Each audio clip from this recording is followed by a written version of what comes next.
Peace for me is having my mother peacefully go out, ease out.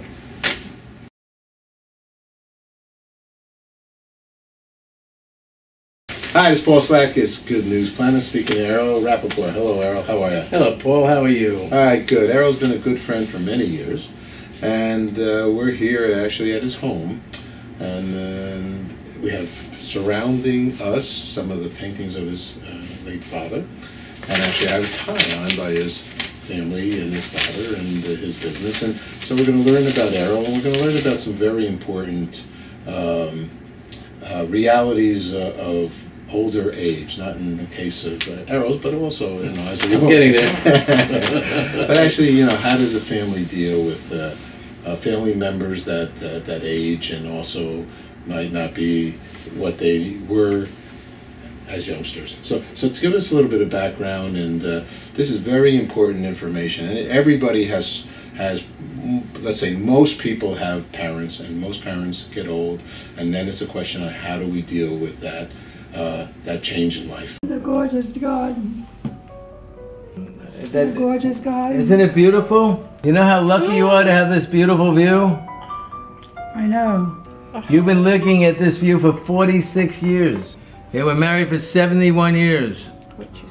The most beautiful man. Wife, I just found some great pictures of Dad here.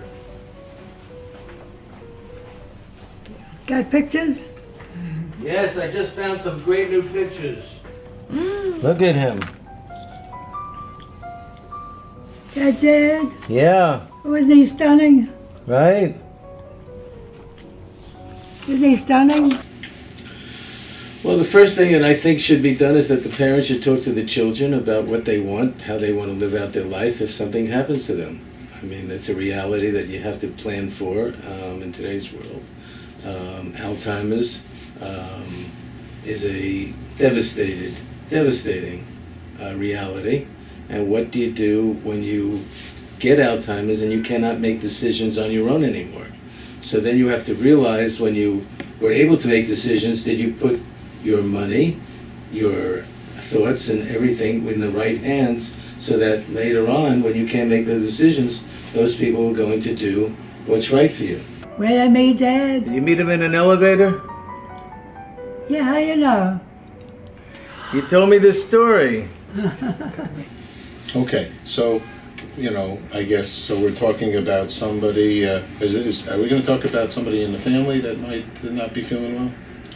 Well, right now my mother's 97 years old, and my father died about 5 years ago at 95. And they planned out that they were going to leave money, leave wishes and everything else with their 3 children and a cousin, that they were going to take care of their wishes. However, it's not working out like that, because we all have different visions of what that should be. So it's causing a lot of dissension in the family, and hopefully by my experiences and what's happened, it will help other people in the future be able to make decisions based upon new sets of facts. You think everything's going to work out, you speak to your attorney, you think your kids are going to do what's right. However, sometimes the kids get married and you're not so thrilled with their wife, or their son gets married, the daughter gets married, you're not so thrilled with the son-in-law, and there's different things that you have to deal with in the future, so you have to make sure that everything is done properly, taking in all the facts of all these different variables that could happen. You know what Bashert means? Yes, it was meant to be. Now, does that happen by making a plan, estate planning, do they call it, and legal wills and things like that? Is that the way to go about it, would you say, Errol? It's one of the ways to go about it, but also there's the practicality. I mean, lawyers talk in theory, and I've been dealing in reality for the last 4.5 years in probate court. So it becomes more complicated. It's much more complicated than you would think it is. Each child, if you have different siblings and grandchildren, they're in different circumstances. You may want to do asset protection, trusts, or depending on whether you have money or don't have money. A lot of times parents want to protect their assets that they made. My father was a self-made man. He started with no money. He went into the tie business, selling ties as you're wearing one of his ties. And he had no money, and he built a big business, working his 24 hours a day, 7 days a week, to be able to, you know, better himself and do it. And do you remember Dad with his black sneakers? What happened with the sneakers? My father had these old black sneakers that he came over to see my mother and meet her mother on his bicycle. She saw Dad in his t-shirt and his sneakers, and she wanted to know What you want to know? if he could make a living for his daughter. Yeah. I have these shoes here that I wanted to show you, Paul. Okay, I come from the shoe business. Right? My dad worked 27. He worked 6 days, almost 24/7 as well. And these are 70 years old. No, they're 78 years now. They're sneakers that when my father met my mother, he went over the house one day on his bicycle with these sneakers on and a t-shirt. And my grandmother looked at my father and said, "Can he make a living for his daughter?"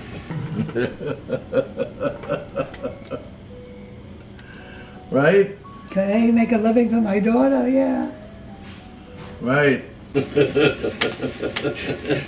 Wow. And he made a nice living, and he raised a family. He's given us lots and lots of love and good values and everything, and money, and my mother, and put her here in this house on Central Park South. However, they're planning on trying to move her someplace else and sell the apartment and take the money. Okay, so I guess obviously these become, gets complicated, this family dynamics. Let's first get to know your mom, okay? Because why don't we go to a little video right now, I believe that you put together. What was the title on that video?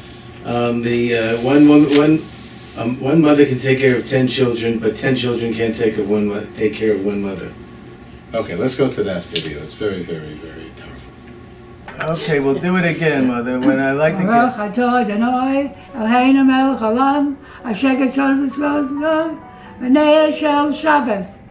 Good Shabbos, Mother. Good Shabbos. Good Shabbos. Shabbat Shalom.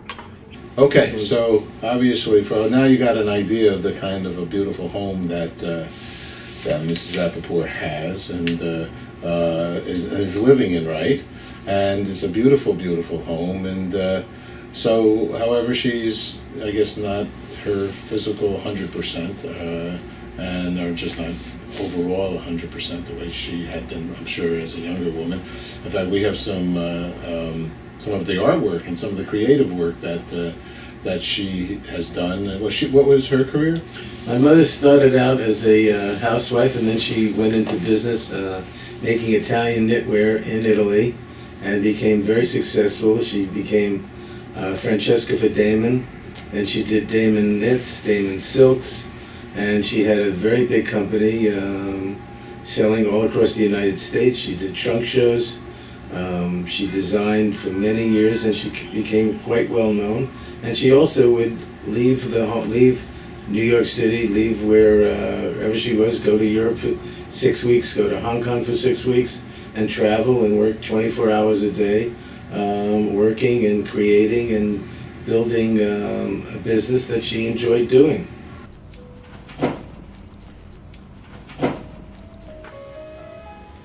Beautiful, Mother? You like it? Love it. That's gorgeous. I love that. She designed everything. She designed every color. These were done in 6 colors. Oh, that's gorgeous. You see the Francesca Vidamon on there? This is the first ad you did in Vogue magazine with Susie Parker, shot by Avedon. Oh. Yes. This was Mondrian dress that Bonatello used to carry. You would you'd work to design a line, and you'd stay up all night, and you'd work hard, and you'd put the right colors together and the right yarn and everything else. And then you'd make it, and then finally you would do it. And then you presented it to the public in a show, right? And then it was finished. Okay. And they'd buy it or not buy it. Ah, And they'd buy it. how do you know? How do I know? Am I right or not, is what I want to know. Am I right or not? Yeah, you're right. Well, obviously she's very talented and very creative. I guess similar to your dad. So she's living here, and so the dream, your dream, I believe, is you'd like her to live all her days here in this beautiful home, overlooking Central Park. Well, her wish and Times Square. Her wish is As right. She has a view from a bedroom of the ball drop in Times Square. But this was her. This is what my father wanted for her. This is what my mother wanted for herself, to be able to live out her years here in this house with this beautiful view of Central Park. And this is what they work for and earn the money and earn the right to be here. And you have somebody here too, helping her, right? We have 24/7 help for her. We have people that sleep with her. Really, she was married to my father for 71 years. Oh my God. And she came right from my parents to my father, and she was never alone. And again, this is money she made and my father made. Not me, not my brother, not my other brother. This is her money. This is what her wishes are. Okay, and this is, in essence, what your wishes, that your mom stays here in this home, and, because so many people have to try to figure out what to do. And actually, I just have a loved one, a buddy of mine who actually, who just, was in the hospital, and now he's going to, I guess in his situation, a hospice that we're hoping is not the last straw, but just a nice place to be. And, I've dealt with a mother who had to go to a home in the end, and, or whatever, and I have other families that's still in the home at 94, and 24/7, similar. So, and everybody, as I get older and you get older, all our friends are in this, I'll call it a dilemma. It is a dilemma. It's not easy to see your parents first not be what they were for their sake and everybody around them, and then two, on how do they, spend their days, their last days on planet Earth. Your dream is for them to, for your mom in this case, to be here. She deserves to be here and stay here till the day she dies. What happened with your dad? Was he living here to the end? My dad was living here to the end, and he was painting till the end with his left hand. His gorgeous paint. Oh, with one hand? Well, with his left hand, and he had people. Butterflies and everything? He did. Well, this he did before that. After he sold his business, he then went into art, and he looked around. I have his books where he went in. He looked at every single artist in the world, every great artist, and he realized he would never be a Van Gogh or a Monet or anybody else. So he picked a niche for himself, which is all geometrics. One of the only things that's not a geometric is the butterfly. But all these others are geometrics that are unique to him. Like my tie. That's right. His colorings, his coloring, the degradations, the way it goes from one color to another, his sense of color. And he enjoyed doing that. And they asked me to come back from California and take care of him. And this Errol, I'll tell you right now, he's a mensch of mensches, and that's Yiddish for being a good guy, and that's why we've been such good friends for so long. I guess I think ever since I know you spoke about your family, how important your family is to you, and your love for your mom, for your dad, and everything. It's not usual that in a short first time to say, I'm spending a lot of time with my own family. So, I mean, let me ask you, where does that come from in you, do you feel? Oh, it probably comes in from me in that when I was a little kid, I got a lot of love from my parents, and they named me Errol. I guess they needed an E for Esther, and they named me Errol after Errol Flynn.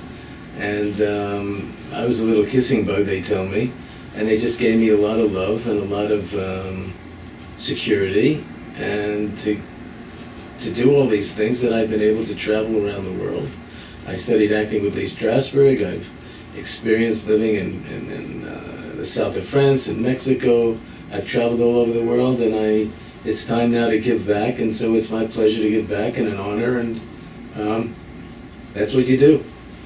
Well, you know, we've seen the character with you. I know we know each other from meningitis. We know each other from other, in essence, campaigns for the good, to help others. So, you know, I think that may everything happen in the manner that you so desire. That would be good news. And, you know, is there anything, other thoughts that you'd like to share with us? Well, I'd like to share that everybody has to do what's good and proper in their lives to help others, which helps themselves.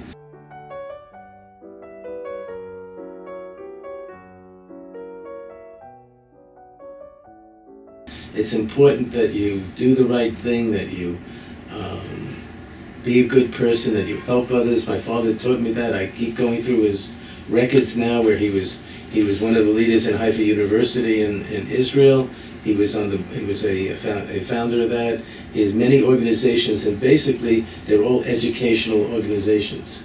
He was a firm believer in education, of helping people, teaching people, bettering people. And in life you have to do that. You have to help others, and you have to put that unfortunately, that we learn, or, you know, from self-made men, it's very difficult, because my father gave me a lot more that I could grasp, and maybe my experiences did, that I could grasp many more things than just making money. And there are many things, like the good work that you do. Every time I see you, it's always a pleasure to see you at a charity event. It's something, it always validates the event that I'm at if you're there. How kind of you. It's true. Well, you know, the good news is that there's mostly good news in the world, and everybody knows that's how we think, and we don't have to just how we think. The fact is, it's true that most of the world lives in peace, and most of the world, the majority by far, you know, are just trying to get through the day, trying to, you know, feed a family or feed themselves, and not bother anybody. So that's all good. Well, you're doing a beautiful thing here. Your mom's gorgeous. And so are you. Your mom's fantastic. I saw her here. She seemed so pleasant on, I guess it was the day before New Year's Eve. And Errol, you know, you're thought of so highly by so many. So let me ask you two last questions, unless there's anything else you'd like to share. Okay, so I usually ask, what's good news for you? What's good news for me is, good news for me is people that are doing well, that are successful in their life of what they are doing, and people are doing things that make themselves happy, and doing good things, and helping others, and doing the right thing. Okay, and our last question is, you know, what is peace for you? Peace. Peace is knowing that you're, when you go to sleep at night, you did the right thing, and you have something to look forward to tomorrow, and your health is there. And I mean, I've already had prostate cancer. I've had a stent put in my heart. My artery was closed 99%. I'm lucky to be alive, and I have a beautiful girlfriend right now, and I have nice friends and great friends all over. And I need to be peace. Peace for me is having my mother peacefully go out, you know, ease out. I am blessed to be here. I am blessed to have grown up coming here. My parents earned the money. They built this place. They worked their life. This is where they wanted to die. And I am going to make sure they stay here until the day they die. They deserve it. And it's the right thing to do.